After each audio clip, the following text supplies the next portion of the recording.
Hello बच्चों, कैसे हो आप लोग। आज के वीडियो में हम लोग डिस्कस करने वाले हैं प्रैक्टिस प्रॉब्लम जो कि बेस्ड होगा एनसीईआरटी का chapter number 4 motion in a plane पे। ठीक है, लास्ट वीडियो में हम लोगों ने जो है chapter 3 motion in straight line का हम लोगों ने जो है उसके क्वेश्चंस को हम लोगों ने डिस्कस किया था। ठीक है, जो पैटर्न हमने लास्ट वीडियो में बता रखा है कि जो एग्ज़ाम में जो आपका जो पैटर्न होता है, ठीक है, पेपर का, उसी के पैटर्न पे, उसी फॉर्मेट पे, उसी वैरायटी के क्वेश्चन जो है इस प्रैक्टिस प्रॉब्लम शीट में हमने दे रखा है। ठीक है, तो उसी तरह से इस चैप्टर में भी जो है सेम आपके एग्ज़ाम के जो पैटर्न होता है उस पैटर्न के अकॉर्डिंग जो है आपका 4 सेक्शंस में क्वेश्चंस आपको मिलेंगे। ठीक है, अगर आपके पास असाइनमेंट शीट्स अवेलेबल है तो वेल एंड गुड, नहीं अवेलेबल है तो इस असाइनमेंट के लिए जो है आपको लिंक जो है डिस्क्रिप्शन बॉक्स में, आपको इस वीडियो के डिस्क्रिप्शन बॉक्स में मिल जाएगा। ठीक है, बाकी अगर प्रीवियस लेक्चर भी अगर आपको देखना हो, प्रीवियस प्रैक्टिस जो किया था हम लोगों ने चैप्टर 3 का, ठीक है, तो अगर वो भी देखना हो तो उसका भी लिंक जो है आपको इस वीडियो के डिस्क्रिप्शन बॉक्स में आपको मिल जाएगा। वहाँ से आप लोग देख सकते हैं और वहीं से आप PDF भी डाउनलोड कर सकते हैं। ठीक है, तो आइए स्टार्ट करते हैं डिस्कशन जो कि असाइनमेंट शीट चैप्टर 4 का है। इसमें सेक्शन 1 या फिर सेक्शन ए कह सकते हैं। सेक्शन ए में जो है जितने भी क्वेश्चन होते हैं वो 1 मार्क्स के होते हैं, पहले हम बता रखे हैं। ठीक है, इसमें जो फर्स्ट वैरायटी है क्वेश्चन की वो है multiple choice question. Multiple choice question में फर्स्ट क्वेश्चन है the angle between A vector is equal to I cap plus J cap and B vector is equal to I cap minus J cap is. 4 options दे रखे हैं इसमें, 45 degree, 90 degree, -45 degree, 180 degree. तो चलिए देखते हैं क्या ऑप्शन करेक्ट हो सकता है। वेक्टर दे रखा है आपको, A vector is equal to I cap plus J cap. B vector आपके पास गिवन है, what is B vector? I cap minus J cap. इनके बीच का एंगल अगर हमें बताना है तो हमें मालूम है A vector dot B vector is equal to mod of A vector mod of B vector. Mod का मतलब मैग्नीट्यूड, कॉस थीटा। तो यहाँ से कॉस थीटा की वैल्यू हो जाएगी A vector dot B vector upon mod of A vector mod of B vector.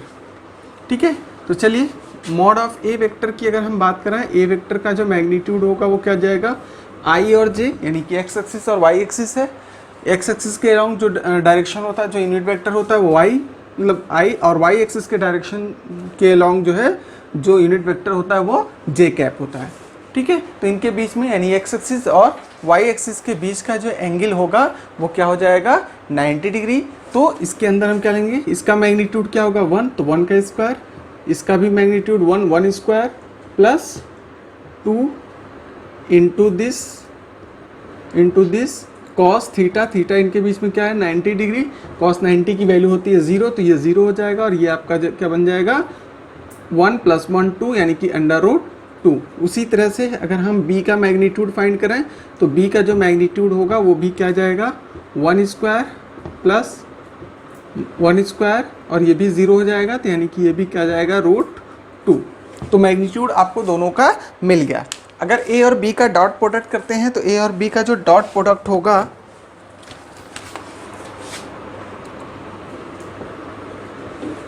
a dot b, अगर हम डायरेक्टली a डॉट b करें तो a डॉट b आपका हो जाएगा, इसका दोनों के कोफिशिएंट को, यानी कि i का कोफिशिएंट i के साथ, j का कोफिशिएंट j के साथ मल्टीप्लाई कर लेंगे, ये हमारा डॉट प्रोडक्ट, यानी ये आ जाएगा 1 × 1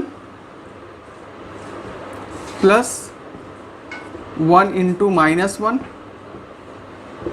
that will be equal to 1 - 1, that is 0।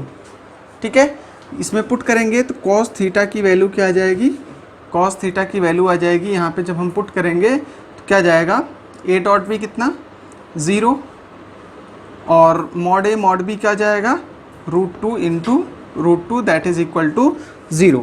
यहाँ पे कॉस थीटा की वैल्यू क्या आ रही है 0, तो कॉस थीटा की कितनी वैल्यू के लिए कॉस 0 होता है, तो थीटा इज इक्वल टू हो जाएगा यहाँ पे 90 डिग्री।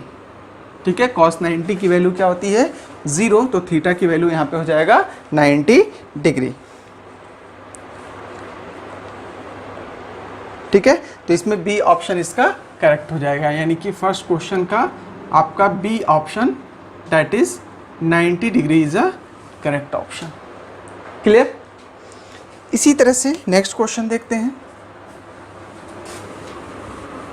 क्वेश्चन नंबर 2 क्या कह रहा है, the horizontal range of a projectile, एक प्रोजेक्टाइल है जिसका हॉरिजॉन्टल रेंज आपको दे रखा है। The horizontal range of a projectile fired at an angle of 15 degree is 50 metre, यानी कि जो रेंज है, जैसे कि मान लो एक प्रोजेक्टाइल है, इसको ऐसे फायर किया गया है, ये एंगल 15 डिग्री, जो इसकी रेंज है यहाँ पर आकर के ये प्रोजेक्टाइल फॉल होता है, तो ये रेंज हमारा दे रखा है r is equal to 50 metre. ठीक है, range 50 metre. If it is fired with same speed, same speed से अगर इसको फायर करते हैं at an angle of 45 degree, अगर ये एंगल 45 डिग्री हो जाए, स्पीड सेम रखा जाए, ठीक है, तो देखो पहले मान लो फायर हुआ होगा, ये स्पीड इसकी रही होगी u, ठीक है, तो कह रहा है कि what will be its range, इसका रेंज क्या हो जाएगा। First option 60 metre, second option 71 metre, third option 100 metre and last option जो है 141 मीटर। तो देखिए रेंज क्या होता है, रेंज का फार्मूला होता है range is equal to u square sine 2 theta upon g. तो यहाँ पे देखेंगे यू स्क्वायर नहीं मालूम है, साइन थीटा, साइन की वैल्यू यहाँ पे थीटा की वैल्यू क्या 15, तो 2 इंटू 15 क्या जाएगा 30, यानी अपॉन जी के प्लेस पे हम लिख सकते हैं क्या 10 ले सकते हैं या 9.8 भी ले सकते हैं। तो चलिए हम 10 ले लेते हैं जी के लिए, ठीक है, इस क्वेश्चन में कुछ दे तो रखा नहीं है, या फिर जी ही रख सकते हैं, कोई दिक्कत नहीं है अभी, क्योंकि ये तो कैंसिल हो जाएगा। यू स्क्वायर साइन 30 अपॉन जी, ठीक है, तो यहाँ से ये कितना दे रखा है 50, साइन 30 की वैल्यू क्या होती है 1/2, तो यू स्क्वायर अपॉन 2g हो जाएगा। तो u square is equal to 100 g, यानी कि इसको हम लिख सकते हैं ऐसे 50 into 2g that is 100 g. U square की वैल्यू ये आ गई, ठीक है। स्पीड सेम है, उसके बाद से क्या कह रहा है एंगल सिर्फ चेंज कर दिया गया, मतलब दूसरा केस है, यानी कि सेकेंड केस में कह रहा है आर डैश क्या होगा, यानी you square sine 2 into theta कितना 45 डिग्री हो जाए अपॉन जी, वही रहेगा, कोई दिक्कत नहीं। क्या जाएगा यू स्क्वायर की वैल्यू कितनी 100 जी, ये हो जाएगा साइन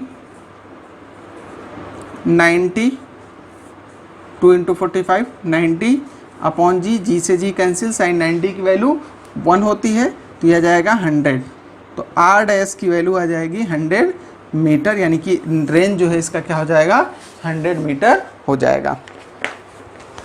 तो अब इसमें देखा जाए सेकंड का जो है कौन सा ऑप्शन, सी ऑप्शन करेक्ट है, यानी 2 का जो है C option is the 100 metre is a correct option. ठीक है, नेक्स्ट क्वेश्चन देखते हैं।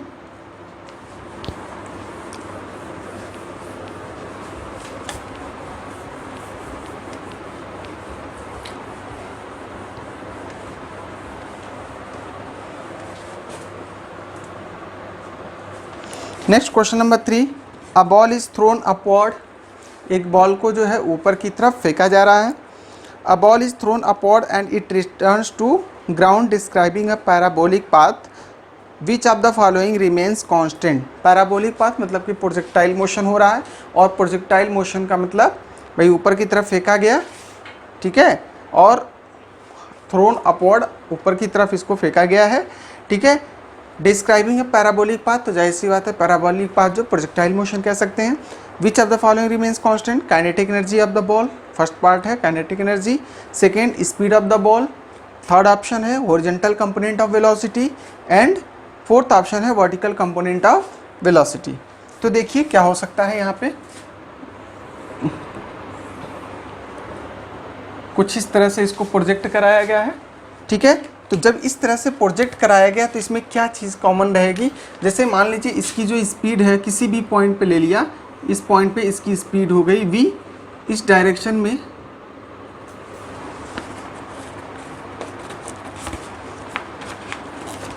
यहाँ पे ये एंगल क्या है, थीटा, ये भी एंगल थीटा, तो ये क्या जाएगा v cos थीटा, और ये क्या जाएगा v sin थीटा। ठीक है, तो ध्यान से देखिए, जब अगर इस पॉइंट पे आएंगे, इस पॉइंट पर आएंगे तो क्या जाएगा, इसकी वेलोसिटी इस डायरेक्शन में आ जाएगी, यानी कि v is equal to horizontal, यानी कि हॉरिजेंटल डायरेक्शन में जो इसकी वेलोसिटी है वो vx। ठीक है, ठीक है, तो अगर हम देखें तो हॉरिजेंटल कंपोनेंट इसका हमेशा क्या रहेगा, कांस्टेंट रहेगा, लेकिन वर्टिकल कंपोनेंट हर जगह, देखिए यहाँ पर वर्टिकल कंपोनेंट क्या हो गया, ज़ीरो हो गया। ठीक है, यानी कि अगर वर्टिकल कंपोनेंट इस पॉइंट पे देखें तो ज़ीरो, सिर्फ और सिर्फ इसके पास क्या बचा, हॉरिजेंटल कंपोनेंट बचा, जो कि इस डायरेक्शन में है। तो इसका मतलब क्या है कि इसका हॉरिजेंटल कंपोनेंट जो है कांस्टेंट रहेगा वेलोसिटी का। तो इसमें सी ऑप्शन करेक्ट हो जाएगा, थर्ड का C option is the correct option, horizontal component of velocity। ठीक है, इसके बाद से फोर्थ क्वेश्चन है, at the top of the trajectory of a projectile the acceleration is. भाई देखो, टॉप पर यानी कि यहाँ पर पहुँचने के बाद इसकी जो एक्सीलरेशन होगी वो क्या होगी, इसके पास कोई और एक्सीलरेशन नहीं, वो सीधे सीधे डाउनवर्ड डायरेक्शन में क्या काम कर रहा होगा, जी, ग्रेविटेशनल एक्सीलरेशन। तो वही कह रहा है कि eight the top of the trajectory of a projectile the acceleration is, first part maximum, second minimum, third zero, and last option है जी। तो इसका आंसर हो जाएगा जी। तो फोर्थ का D option is a correct, that is जी। Fifth है, if the two forces of 5 newton are acting along x axis and y axis then the magnitude and direction of the resultant force is. दो forces हैं, question number 5 देख लेते हैं।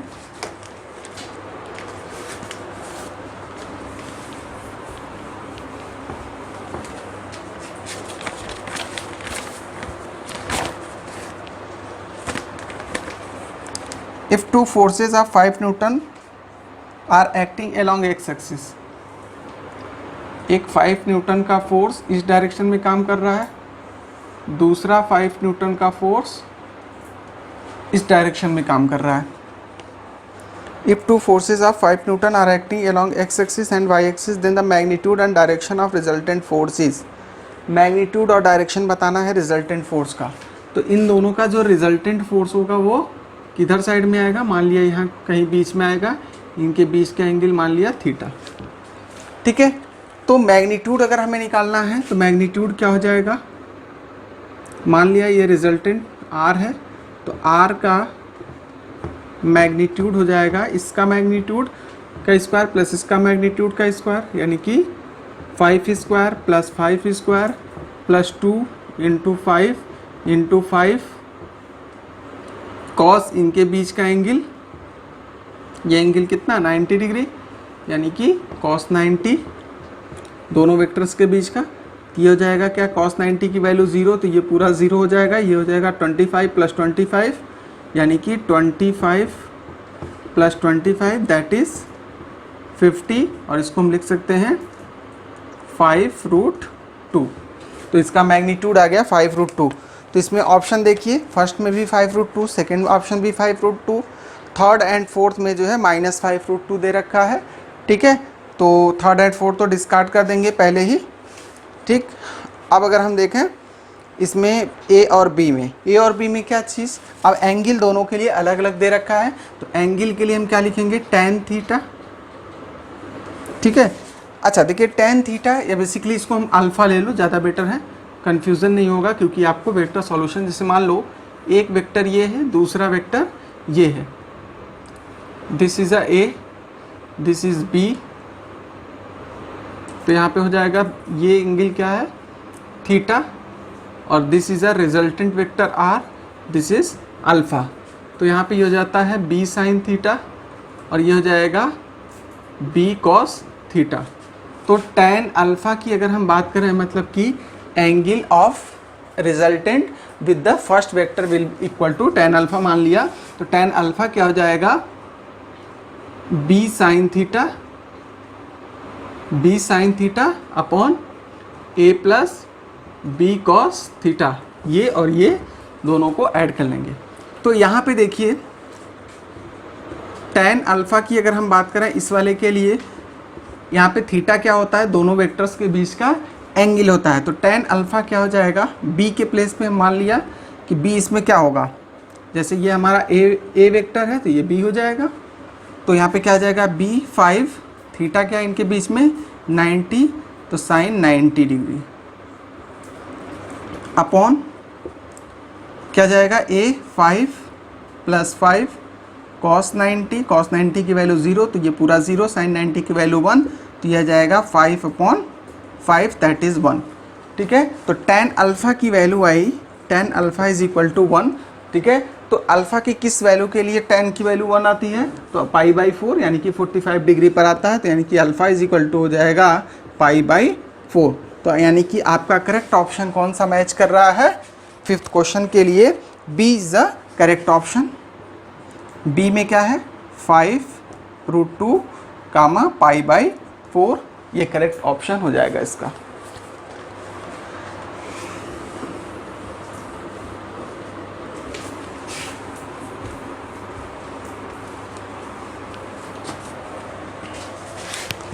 Next assertion reason type का question है, question number 6।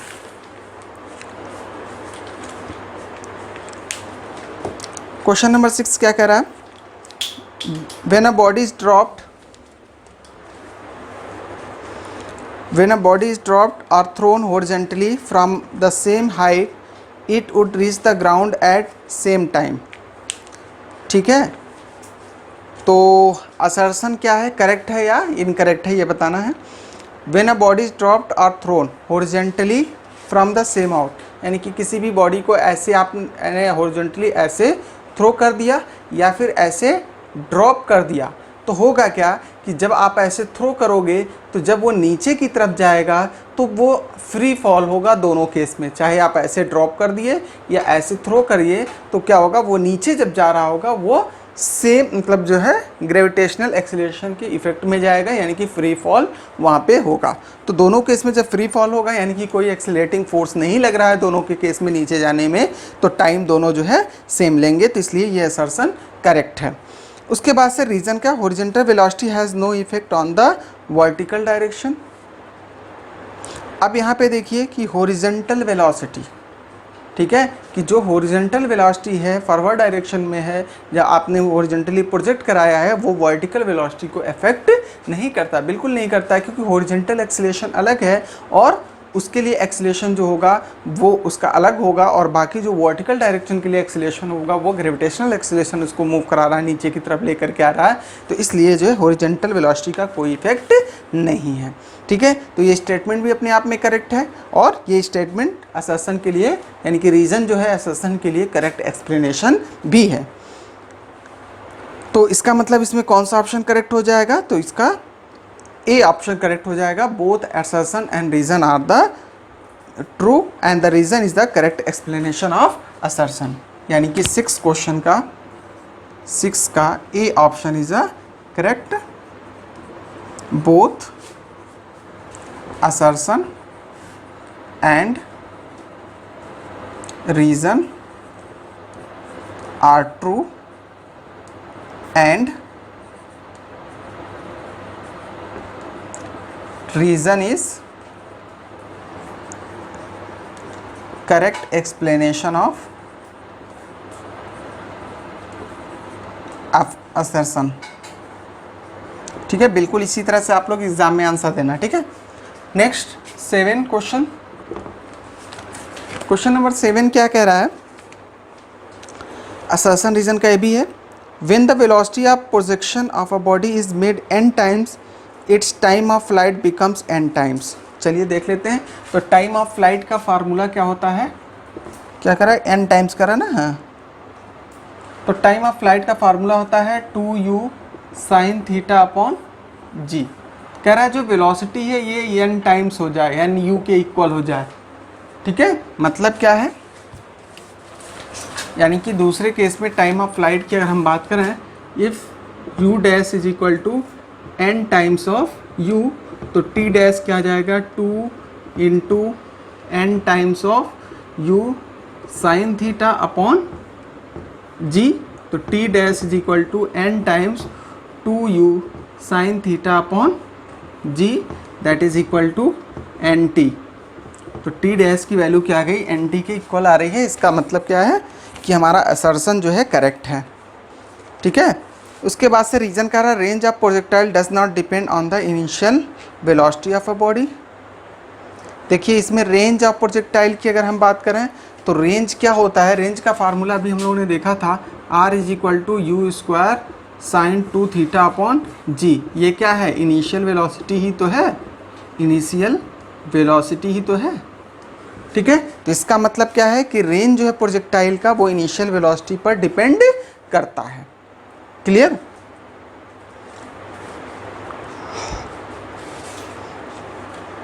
तो यहाँ पे असर्शन तो करेक्ट है लेकिन रीज़न यहाँ पे फॉल्स है, तो इसके लिए कौन सा ऑप्शन करेक्ट होगा, सुटेबल होगा, assertion is true but reason is false, यानी कि सी पार्ट जो है इसका ट्रू होगा। तो 7th का आंसर आप क्या लिखोगे, सी असर्शन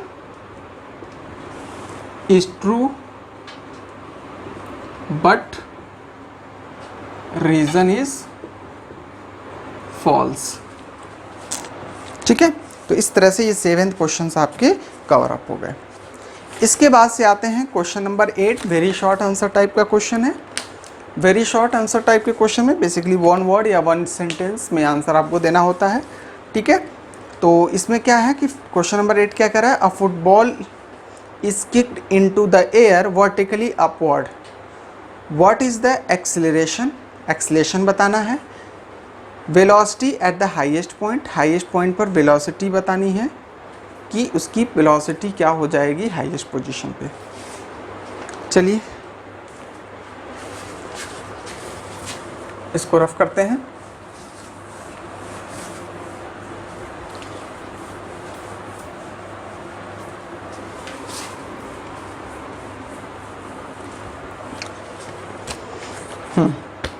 कह रहा है football is kick into air vertically upward, मतलब बिल्कुल ऊपर की तरफ ऐसे उसको फेंका गया है, ठीक है। यानी कि एक फुटबॉल है उसको वर्टिकली अपवर्ड डायरेक्शन में ऐसे फेंका गया, ठीक है। तो जब यहाँ पर मैक्सिमम या हाईएस्ट पॉइंट पर जब ये पहुँच रहा होगा, ठीक है, तो हाईएस्ट पॉइंट पर हमें क्या बताना है, उसके पास एक्सीलरेशन क्या होगा। तो जाहिर सी बात है इस पर जो एक्सीलरेशन होगा वो डाउनवर्ड डायरेक्शन में जी एक्सीलरेशन काम कर रहा होगा। उसके बाद से पूछा जा रहा है velocity at the highest point पर वेलोसिटी क्या होगा। तो आपको पता होगा कि हाईएस्ट पॉइंट पर वेलोसिटी क्या होता है, वेलोसिटी हाईएस्ट पॉइंट पर 0 होती है। तो इसका जो है क्वेश्चन नंबर 8 का फर्स्ट पार्ट का आंसर हो जाएगा व्हाट इज एक्सीलरेशन। तो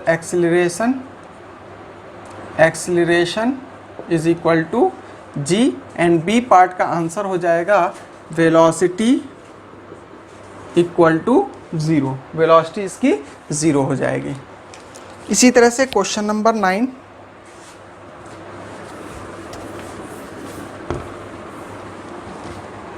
क्वेश्चन नंबर 9 क्या कह रहा है, a particle is projected in air at some angle to the horizontal moves along the parabola as shown in the figure where x and y indicates the horizontal and vertical direction respectively. So in the diagram direction of velocity and direction and acceleration at point a b c, a b c यानी कि तीनों point पे जो है direction, velocity और acceleration का direction हमें बताना है।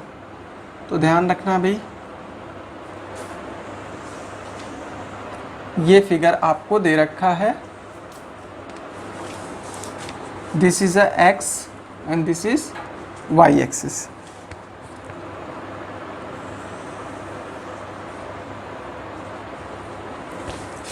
इसमें आपसे पूछा जा रहा है ए पोजीशन पर ए, दिस इज बी और ये मैक्सिमम हाइट है यानी कि, and this is a C position. तो अब ध्यान दीजिएगा कि यहाँ पे तीनों पर हमें क्या ड्रॉ करना है, एक्सीलरेशन और वेलोसिटी का डायरेक्शन हमें डायग्राम ड्रॉ करके दिखाना है। तो ए पोजीशन पर जो वेलोसिटी होगी वो उसका डायरेक्शन क्या होगा, इधर की तरफ। एक्सीलरेशन कहाँ होगा, डाउनवर्ड डायरेक्शन में, यानी कि ये वेलोसिटी हो गया, ये एक्सीलरेशन हो गया। बी पोजीशन पे अगर हम बात करें तो वेलोसिटी किधर की तरफ होगी, इस डायरेक्शन में। एक्सीलरेशन कहाँ होगा, डाउनवर्ड डायरेक्शन में। सी पर पहुंचेंगे तो वेलोसिटी क्या हो जाएगी, इस डायरेक्शन में, ये v, ये भी v, और इसका एक्सीलरेशन होगा क्या, डाउनवर्ड डायरेक्शन में। यानी कि डाउनवर्ड डायरेक्शन में g या ग्रेविटेशनल एक्सीलरेशन हमेशा काम करता रहेगा। तो ए बी सी तीनों पोजीशन पर बस यही डायग्राम ड्रॉ करके आपको दिखा देना है। नेक्स्ट क्वेश्चन नंबर 10, तो ये क्वेश्चन नंबर क्या था, 9 था। क्वेश्चन नंबर 10 क्या कह रहा है, what is the magnitude of vector 2i cap minus 3j cap plus √3k। यानी कि एक वेक्टर है 2i cap minus 3j cap plus √3k cap, इसका मैग्नीट्यूड हमें बताना है। तो इसका मैग्नीट्यूड यानी कि मॉड क्या हो जाएगा, अंडर रूट इसका स्क्वायर, इसके कोफिशिएंट का स्क्वायर, तो 2 का स्क्वायर प्लस -3 का स्क्वायर प्लस √3 का स्क्वायर, क्या जाएगा, under root 4 plus 9 plus 3 that is equal to 4 9 13 और 3 16, यानी कि √16 दैट इज इक्वल टू 4। तो इसका मैग्नीट्यूड क्या हो जाएगा, 4। तो that will be the answer, 4 unit. यहाँ पे आगे आप क्या लिख लोगे, यूनिट, जो भी इसकी यूनिट दे रही होगी, अगर ये मीटर में है तो मीटर पर सेकंड में है तो मीटर पर सेकंड, वट एवर जो भी यूनिट होगी ये यूनिट यहाँ पर हो जाएगी, ये आंसर हो जाएगा। इसके बाद से सेक्शन बी में आ जाते हैं जिसका वेटेज 2 मार्क्स है।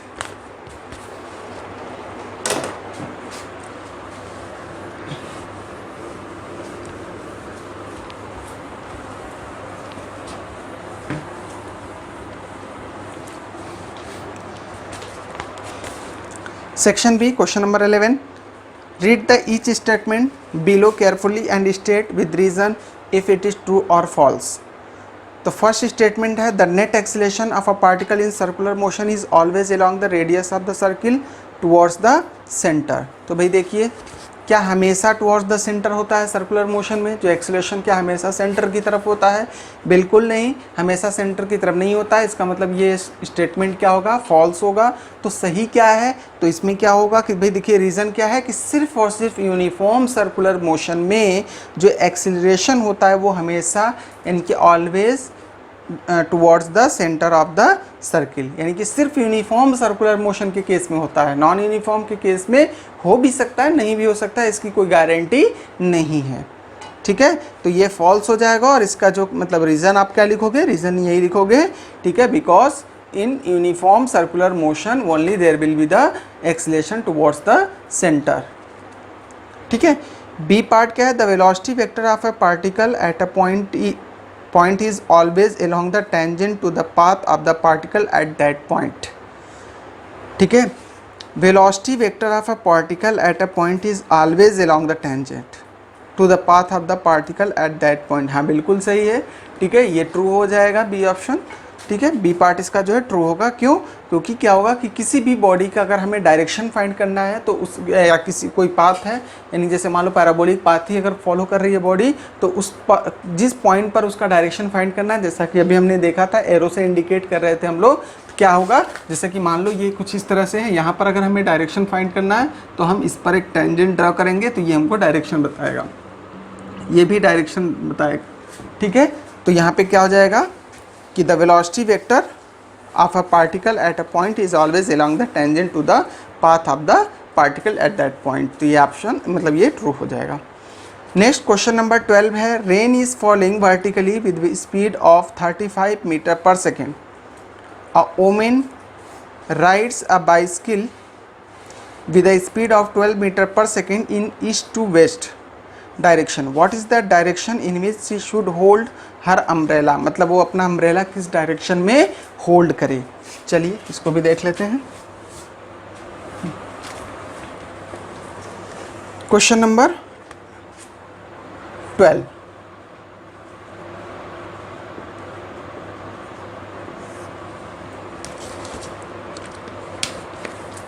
क्वेश्चन नंबर 12 में क्या कह रहे हैं, ये सब 2 मार्क्स वाले क्वेश्चन हैं। कह रहा है एन वुमेन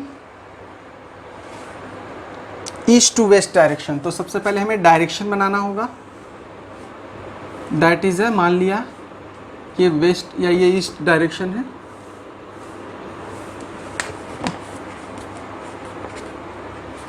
ये आपका नॉर्थ, साउथ, ईस्ट और ये हो जाएगा वेस्ट डायरेक्शन। वुमेन जो मूव कर रही है वो किस डायरेक्शन में मूव कर रही है? रेनफॉल कैसा हो रहा है? डाउनवर्ड डायरेक्शन में हो रहा है। मतलब कि जो रेनफॉल है तो रेनफॉल को हम ऊपर से नीचे की तरफ दिखा देंगे और वुमेन का जो मूवमेंट है वो इस डायरेक्शन में हो रहा है। ठीक है, ये जो है वुमेन है, इसकी वेलोसिटी इस डायरेक्शन में है। ठीक है, वेलोसिटी ऑफ वुमेन। रेनफॉल जो हो रहा है वो इस डायरेक्शन में हो रहा है, that is a velocity of rain. ठीक है, इसी तरह से अगर हम इसको अलग से बना लें, ये एक वेक्टर इस डायरेक्शन में और ये जो वेक्टर आपका v ऑफ w और v ऑफ r, तो इस डायरेक्शन में अगर हम इसको लिखें तो ये क्या हो जाएगा? Minus v of w। उसके बाद से हम देखेंगे क्या कि इनका रिजल्टेंट जो होगा, जैसे कि यहाँ पे मान लिया कुछ इस तरह से ये रिजल्टेंट होगा ट्रायंगल लॉ से, यानी कि velocity of rain with respect to women. ये है ना क्वेश्चन? हाँ, velocity of rain with respect to women. तो इस केस में हमें क्या चाहिए? ये एंगल, यानी कि वो जाहिर सी बात है जिस डायरेक्शन में एक्चुअल में जिस डायरेक्शन में रेनफॉल हो रही होगी with related speed of the women, या तो क्या हो जाएगा यहाँ पे उस डायरेक्शन में उसको अम्ब्रेला होल्ड करना पड़ेगा, यानी कि उसी डायरेक्शन में अम्ब्रेले को होल्ड करना पड़ेगा। ठीक है, तो चलिए देखते हैं। तो इसमें क्या हो जाएगा? इसको मान लिया tan alpha, alpha is tan alpha की वैल्यू क्या हो जाएगी? Perpendicular upon base.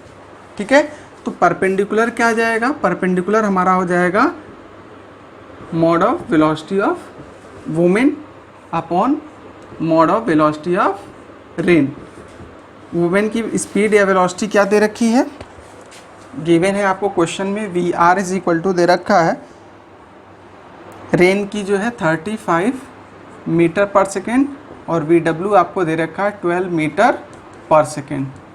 कुछ नहीं करना है, तो आपको यहाँ पे वैल्यू पुट कर देना है 12/35, tan अल्फ़ा की वैल्यू ये आ जाएगी।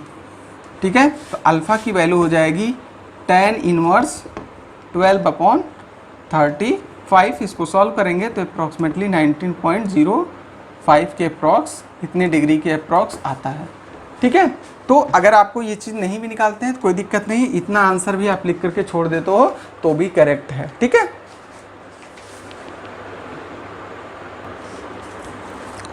ठीक है,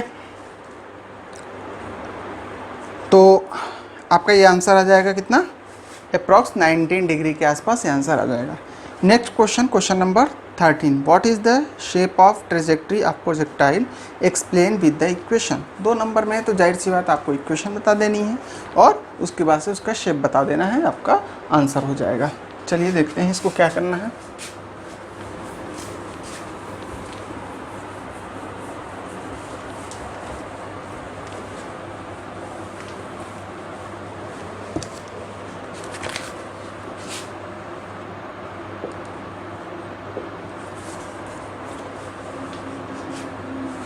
क्वेश्चन नंबर 13,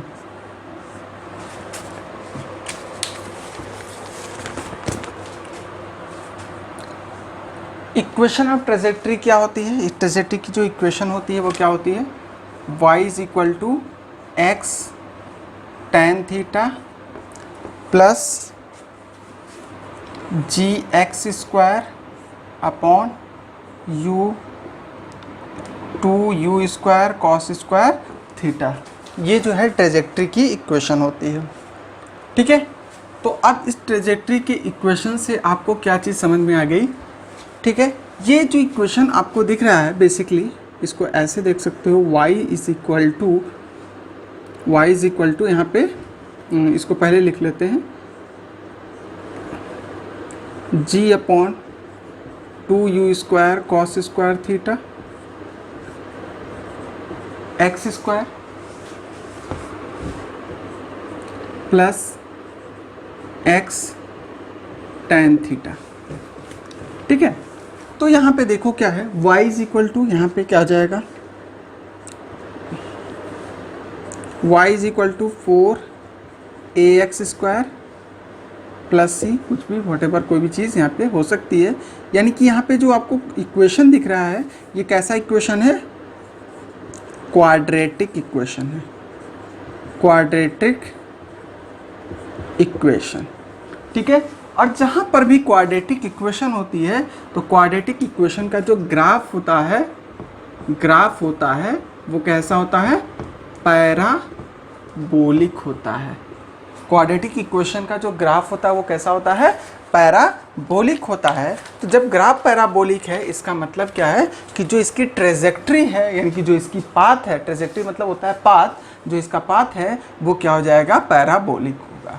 ठीक है, तो इसका आंसर आपका हो जाएगा what is the shape of the trajectory of projectile. तो प्रोजेक्टाइल का जो शेप होगा, यानी कि ट्रेजेक्ट्री ऑफ प्रोजेक्टाइल का जो शेप होगा वो पैराबोलिक हो जाएगा। एक्सप्लेन विद इक्वेशन, तो ऐसे ही आप इक्वेशन लिखोगे और इस तरह से अरेंज करके लिखोगे, since it is a quadratic equation and the graph of the quadratic equation is a parabolic, so its path will be parabolic। ठीक है, नेक्स्ट सेक्शन सी में आ जाते हैं, क्वेश्चन नंबर 14।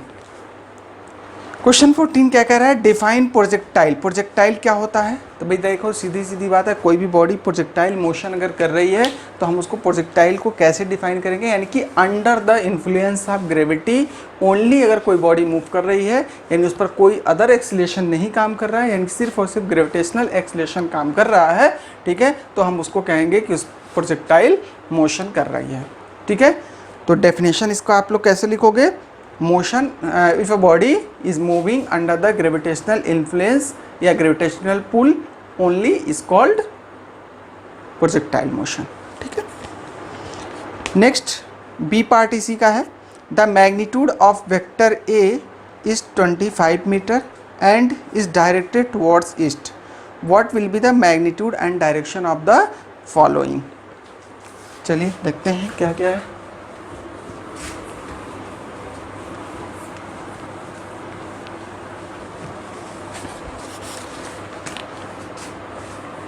क्वेश्चन नंबर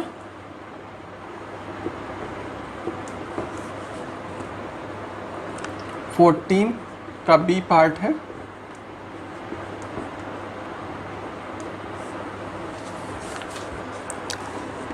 कह रहा है एक वेक्टर है जिसका मैग्नीट्यूड दे रखा है, mod of A vector is equal to 25 metre directed towards east, मतलब इसका जो डायरेक्शन है, डायरेक्शन किधर की तरफ है, ईस्ट की तरफ है। ठीक है, मैग्नीट्यूड दे रखा है 25, डायरेक्शन क्या है, ईस्ट डायरेक्शन में है। कह रहा है find the following. First part आपको जो कैलकुलेट करना है, minus A vector is what. तो देखो वेक्टर की जब बात करेंगे तो वेक्टर में हमें मैग्नीट्यूड और डायरेक्शन दोनों चीज़ें बतानी होगी। तो आंसर क्या हो जाएगा, आंसर देखो मैग्नीट्यूड तो सेम है, मैग्नीट्यूड यही है, और डायरेक्शन ईस्ट का अपोजिट क्या होगा, जैसे ये आपका नॉर्थ, साउथ, ईस्ट, वेस्ट, तो अभी डायरेक्शन इधर है तो माइनस साइन लगाने का मतलब डायरेक्शन रिवर्स हो गया। तो ये क्या हो जाएगा, 25 मीटर टुवर्ड्स वेस्ट। ठीक है, तो वेक्टर ए जो हो जाएगा आपका 25 मीटर टुवर्ड्स वेस्ट हो जाएगा। उसी तरह से बी पार्ट आपका, इसका बी पार्ट पूछा जा रहा है, what is 2.5 A vector, 2.5 A vector is equal to what, मतलब इसके मैग्नीट्यूड को 2.5 से मल्टीप्लाई करिए, डायरेक्शन क्या हो रहेगा, वही रहेगा। तो इसका आंसर आपका हो जाएगा 2.5 इंटू इसका जो मैग्नीट्यूड है वो कितना जाएगा, 25 मीटर टुवर्ड्स, देखो इसमें साइन चेंज नहीं हो रहा, मतलब कि डायरेक्शन में कोई चेंज नहीं, टुवर्ड्स ईस्ट हो जाएगा। यानी कि इसको सॉल्व कर लोगे तो यह आ जाएगा 625 मीटर टूवर्ड्स ईस्ट। ठीक है, 25 ज़ा 6, 25 एक प्लेस के बाद डेसिमल, तो डेसिमल लगा करके और डायरेक्शन सेम हो जाएगा, ये आंसर हो जाएगा आपका। नेक्स्ट क्वेश्चन है question number 15। A cyclist starts from the centre O of a circular park of radius 1 kilometre, reaches the SP of the park, then cycles along the circumference and returns to the center along QO as shown in figure. If the round trip takes 10 minutes, what is the first part है net displacement, average velocity, average speed of the cyclist। ये तीन चीज़ें आपको calculate करनी है। चलिए एक एक करके करते हैं इसको।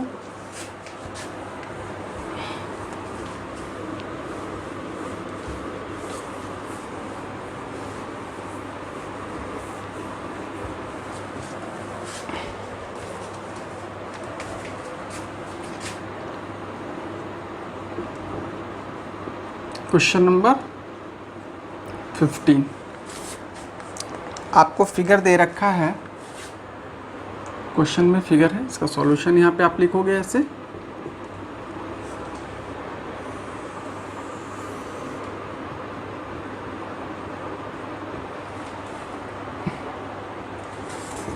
यहाँ से स्टार्ट किया, this is a point O, this is P,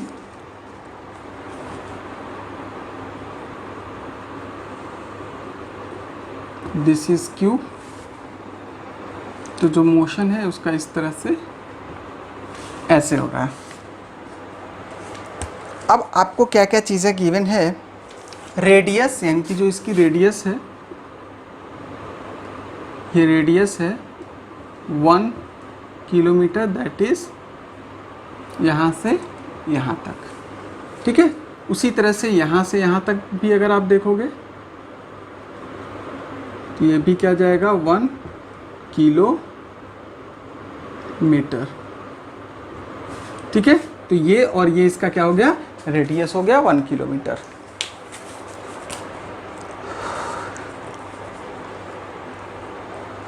कह रहा है यहाँ से चला O से P, P से Q तक ऐसे मूव किया, फिर Q से O तक यहाँ पर आ गया।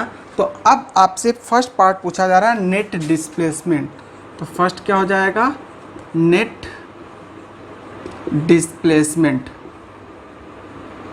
नेट डिस्प्लेसमेंट क्या हो जाएगा भाई, देखो क्या होगा, डिस्प्लेसमेंट क्या होता है, final position minus initial position. तो यहाँ पे फाइनल पोजीशन क्या है, फाइनल पोजीशन ऐसे लिखोगे, final position minus initial position, ये हमारा क्या हो जाएगा, डिस्प्लेसमेंट।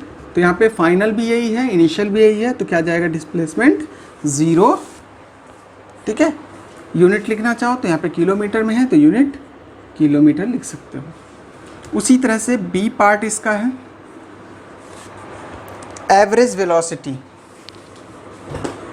एवरेज वेलोसिटी, तो एवरेज वेलोसिटी क्या होता है, total displacement upon total time. Total displacement upon total time taken. Total displacement upon total time taken, तो यहाँ पर टोटल डिस्प्लेसमेंट कितना हो जाएगा इसका, टोटल डिस्प्लेसमेंट 0, टाइम कितना लगा रहा है 10 मिनट, दैट इज 0 किलोमीटर पर मिनट। क्लियर। अब थर्ड पार्ट आपसे पूछा जा रहा है average speed of the cyclist, यानी कि थर्ड पार्ट आपसे जो पूछा जा रहा है एवरेज स्पीड। सी पार्ट इसको मैं ऊपर रफ कर देता हूँ, या यहाँ मैं बता दे रहा हूँ।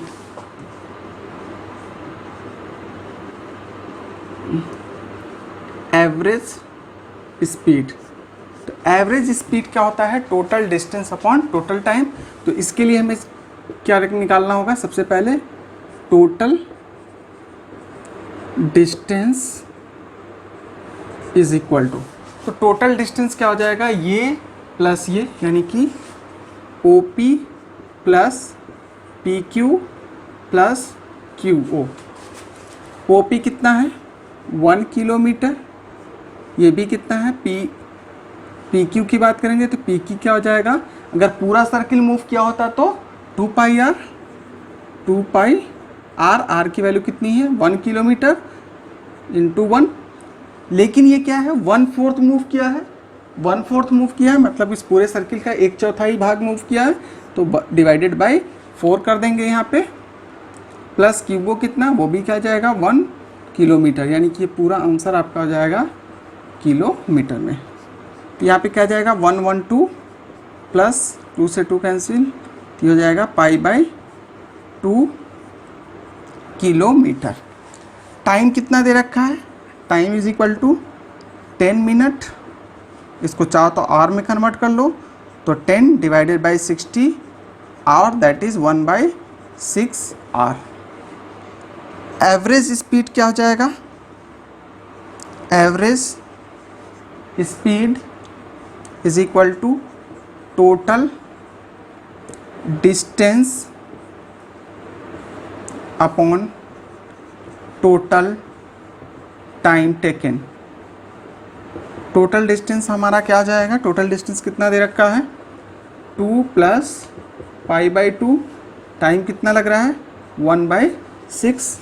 सॉल्व कर लें इसको, क्या जाएगा, इसका ऊपर एलसीएम लोगे तो 4 प्लस पाई और नीचे क्या जाएगा अपॉन 2, 6 ऊपर चला जाएगा, यह आ जाएगा आपका 2 3 that is 12 plus 3 pi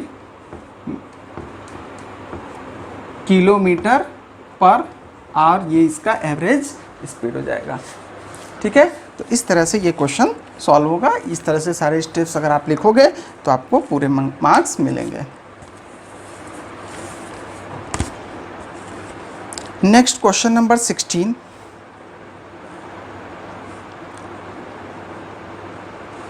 correct, can 3 vectors not in one plane give a resultant 0? Can 4 vector do so? चलिए देखते हैं।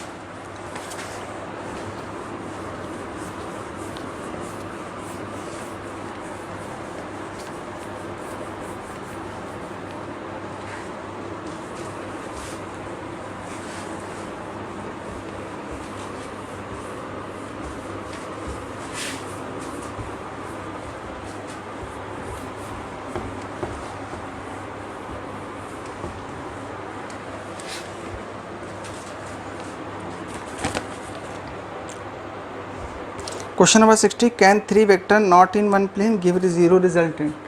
क्या 3 वेक्टर एक प्लेन में, सॉरी एक प्लेन में नहीं है, क्या 0 रिजल्टेंट देख सकते हैं? ये क्वेश्चन नंबर 16 का ए पार्ट है, देख लेते हैं।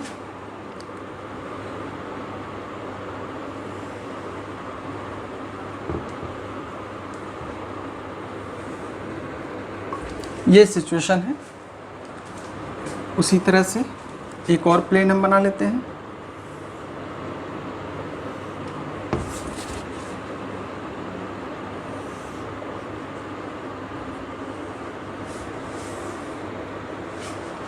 ठीक है, ये आपका x axis, y axis, z axis, इसमें भी एक्स, वाई और जेड। अब हमने इसमें प्लेन बना लिया। ये मान लो एक प्लेन आपका ये है, ये आपका एक प्लेन है, दूसरा प्लेन आपका ये है, तीसरा प्लेन आपका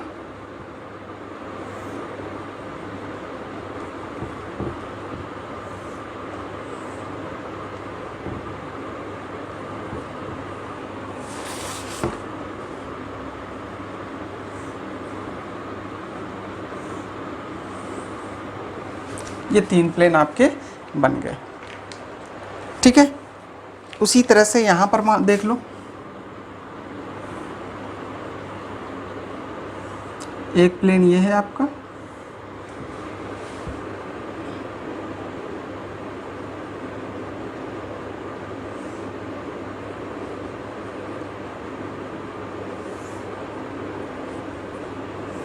ये एक प्लेन ये हो गया और एक प्लेन आपका ये है।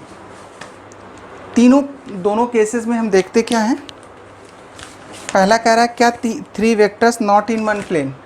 देख लो एक प्लेन में नहीं है, मतलब हो सकता है 2 वेक्टर इस प्लेन में हो, तो 2 वेक्टर इस प्लेन में कुछ इस तरह से हो सकते हैं, क्लियर। और तीसरा जो है हमारा इसमें मान लिया हो गया, ठीक है। ये दोनों का रिजल्टेंट समथिंग आएगा, ठीक है। ये दोनों अलग अलग प्लेन में, तो इन दोनों का रिजल्टेंट अलग, इसका अलग होगा, एंड इनके पास कुछ रिजल्टेंट होगा। मान लिया कि वो इसी प्लेन में कुछ इस डायरेक्शन में है, कुछ इस डायरेक्शन में है, ठीक है। तो क्या होगा, ये दोनों एक दूसरे को कैंसिल करके नेट रिजल्टेंट क्या आएगा, 0 देगा, लेकिन ये वाला अगेन बचा रहेगा, तो ओवरऑल जो है इसके पास कुछ ना कुछ रिजल्टेंट होगा, यानी कि ये 0 नहीं होगा। तीसरा केस ये हो सकता है कि एक वेक्टर इसमें हो और बाकी एक वेक्टर इसमें हो, एक वेक्टर इसमें हो, तो इसका रिजल्टेंट अलग, इसका अलग, मतलब ओवरऑल इनका कुछ ना कुछ रिजल्टेंट होगा, मतलब 0 नहीं हो सकता। दूसरा केस हम देख लेते हैं। दूसरे केस में क्या हो सकता है कि 4 वेक्टर्स हैं, तो 4 वेक्टर्स हो सकता है 2 वेक्टर मान लो यहाँ पर ऐसे हो, इस प्लेन में हो, इस प्लेन में हो, ठीक है। तो एक वेक्टर ये मान लिया A, ये B, ये C और ये D वेक्टर, ठीक है। तो हो सकता है इन दोनों वेक्टर का रिजल्टेंट क्या हो जाए, 0, इन 2 वेक्टर का रिजल्टेंट 0, तो ओवरऑल 0 हो सकता है, ठीक है। लेकिन यहाँ पर अगर इनका 0 हो भी जा रहा है तब भी ओवरऑल जो है रिजल्टेंट 0 नहीं होगा, ओवरऑल रिजल्टेंट 0 नहीं होगा, ठीक है। तो इसका आंसर क्या होगा, सबसे पहले ए पार्ट का आंसर, मतलब इसमें क्या दोगे, फर्स्ट पार्ट इसमें जो है no 3 vectors not in one plane give 0 resultant, ठीक है। एक प्लेन में नहीं है तो उनका रिजल्टेंट 0 नहीं हो सकता। दूसरे का क्या हो जाएगा, 4 वेक्टर के केस में S 4 vector can not in one plane can give 0 resultant, ये 0 रिजल्टेंट दे सकते हैं, क्लियर। चलिए इसके बाद से इसका सेकेंड पार्ट है, what is the condition for 2 vectors to be collinear. 2 vectors के कोलिनियर होने की क्या कंडीशन हो सकती है। तो भाई देखो 2 वेक्टर कोलिनियर कब होगा, 2 वेक्टर कोलिनियर तभी हो सकता है जब या तो उनके बीच में, यानी कि दोनों वेक्टर क्या हो, एक लाइन में हो, यानी कि दोनों पैरेलल वेक्टर हो, या फिर एंटी पैरेलल हो, यानी उनके बीच में जो एंगल है या तो 0 हो या फिर 180 डिग्री हो।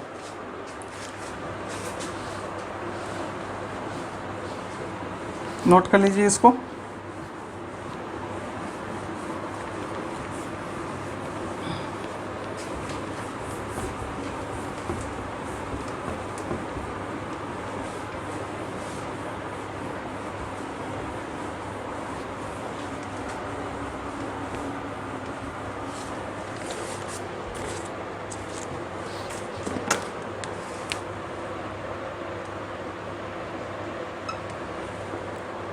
सिक्सटीन का B part, what is the condition for 2 vector to be collinear. 2 vector collinear तब हो सकते हैं या तो कुछ इस तरह से हो, first case,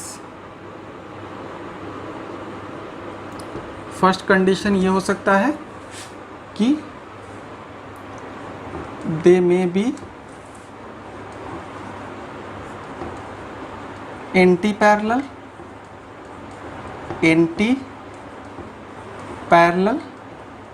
that is angle between them, that is theta is equal to 180 degree, ठीक है। दूसरी कंडीशन क्या हो सकती है, कुछ इस तरह से पैरेलल हो सकते हैं, they can be parallel,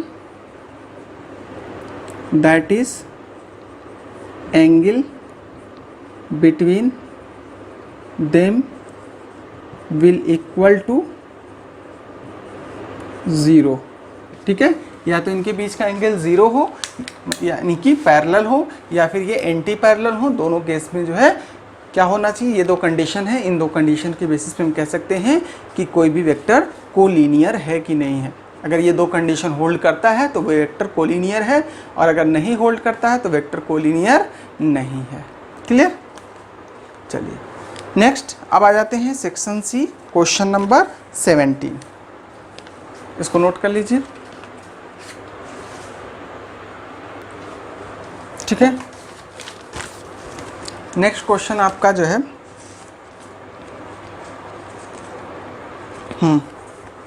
so that the for projectile the angle between the velocity and x axis as a function of time t is given by theta of t is equal to tan inverse v o y minus g t upon v o x.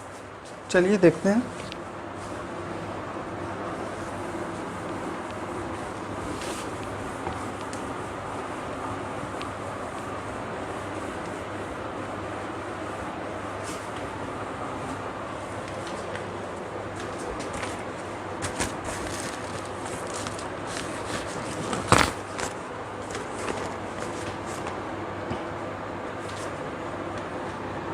Question number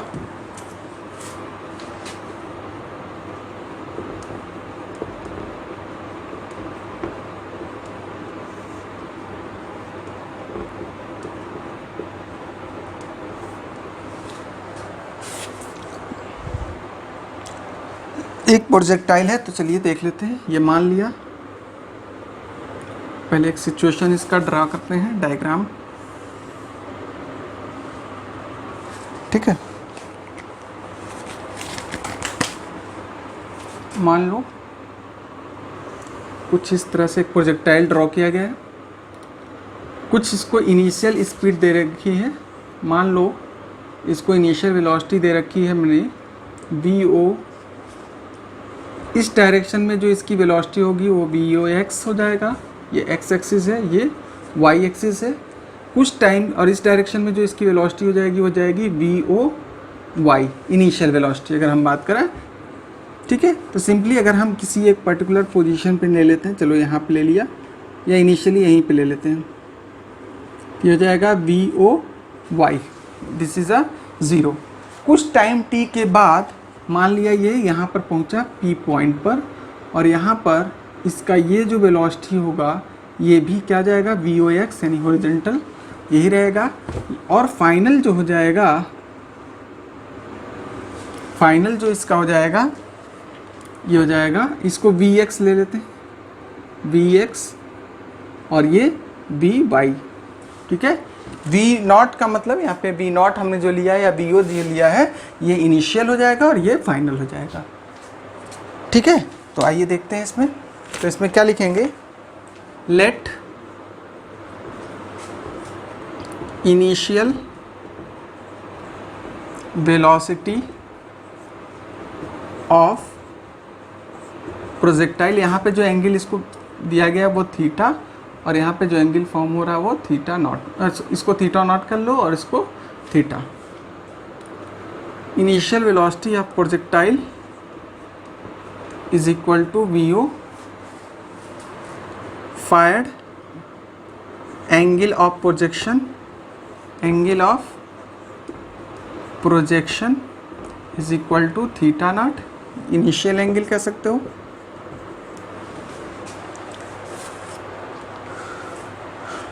ठीक है, ठीक है। तो suppose at time t, t time के बाद it's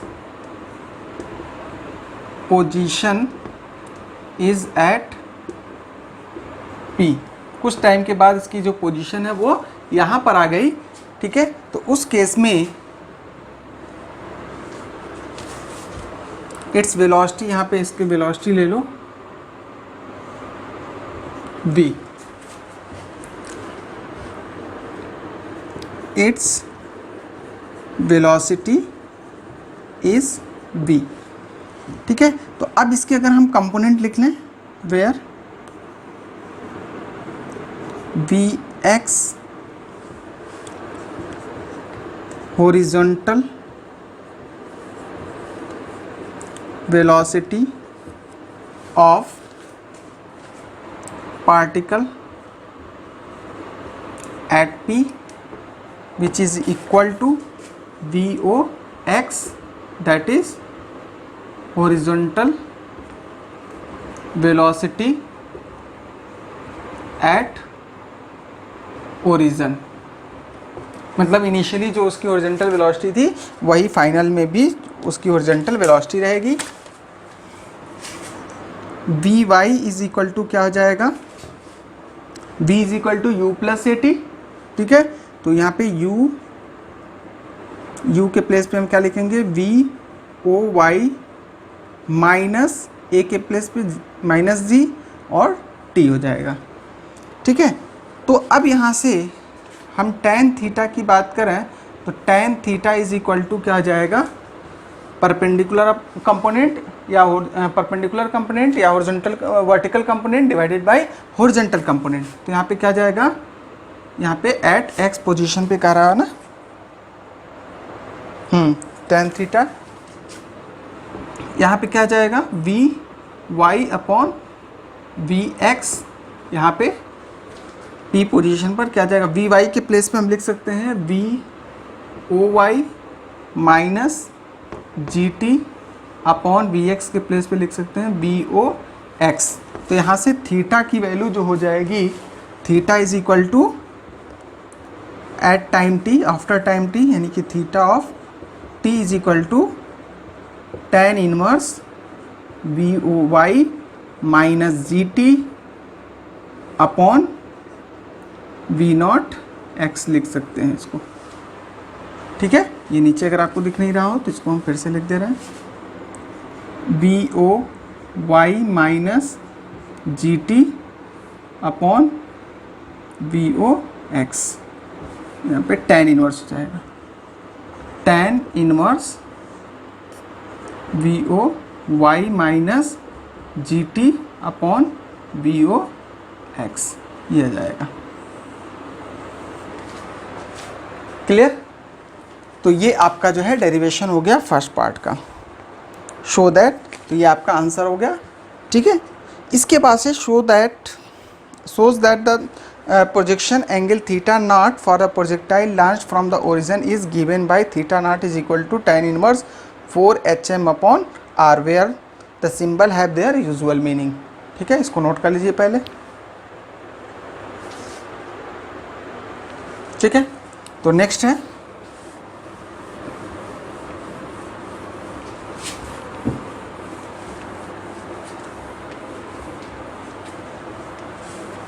इसी का B part, क्या कह रहा है, so that the projection angle theta naught for the projectile launched from the origin is given by theta naught is equal to tan इनवर्स 4hm upon r where the symbol has their usual meaning.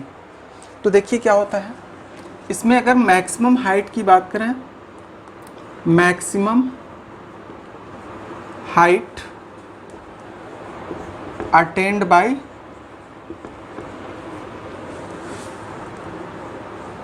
Projectile, तो maximum height attain जो होता है projectile का,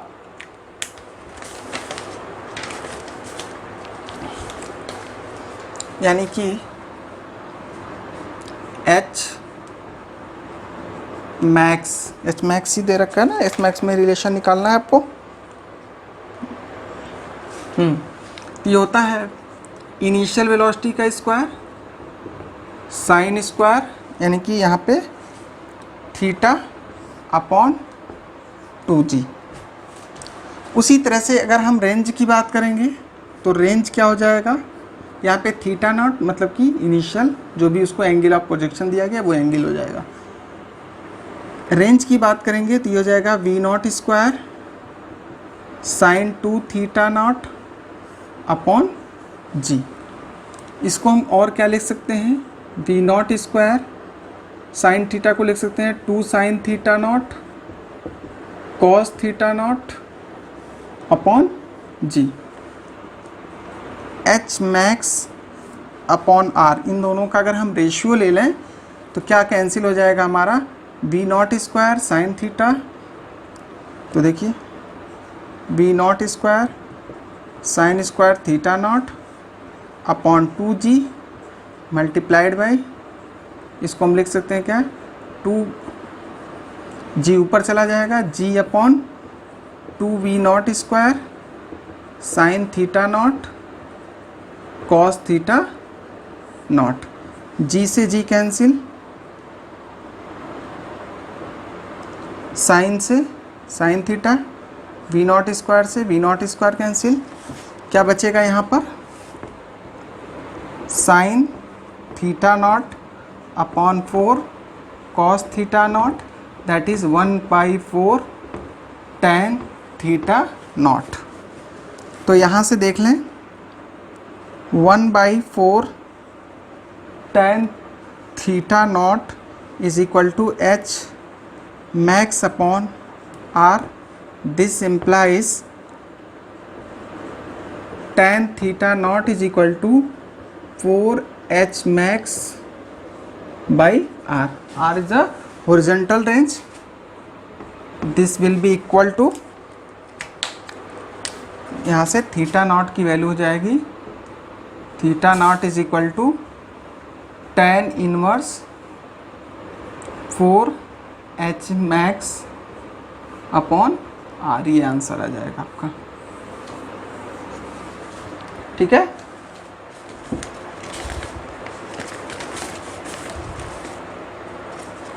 four H M, यहाँ पे H small ले रखा है क्वेश्चन में, तो आप स्मॉल भी लिख सकते हो, कोई दिक्कत नहीं है। ठीक है, तो यहाँ पे आप कैपिटल एच के प्लेस पे स्मॉल एच लिख सकते हो स्मॉल लेटर का। ठीक है, दैट्स ऑल, आई थिंक सारे क्वेश्चन आज कवर हो गए हैं। ठीक है, इस चैप्टर के बाकी जो भी डाउट हैं, अगर इसके अलावा भी और भी आपको कोई डाउट आ रहा है तो आप जो है वीडियोस के कमेंट बॉक्स में आप अपने डाउट्स पुट कर सकते हो, कमेंट कर सकते हो, उसके बाद से आपको सॉल्यूशन मिल जाएगा। ठीक है, बाकी इस जैसा कि हमने स्टार्टिंग में ही बता रखा है कि इसका पीडीएफ आपको एक बार और रिमाइंड कर देता हूँ कि जो है इसका पीडीएफ जो है आपको इस वीडियो के डिस्क्रिप्शन बॉक्स में मिल जाएगा, इसका लिंक मिल जाएगा। बाकी प्रीवियस चैप्टर यानी कि मोशन स्ट्रेट लाइन का अगर आपको प्रैक्टिस प्रॉब्लम चाहिए, प्रैक्टिस प्रॉब्लम का सॉल्यूशन चाहिए, तो प्रीवियस वीडियो का जो लेक्चर का जो लिंक है वो भी इस वीडियो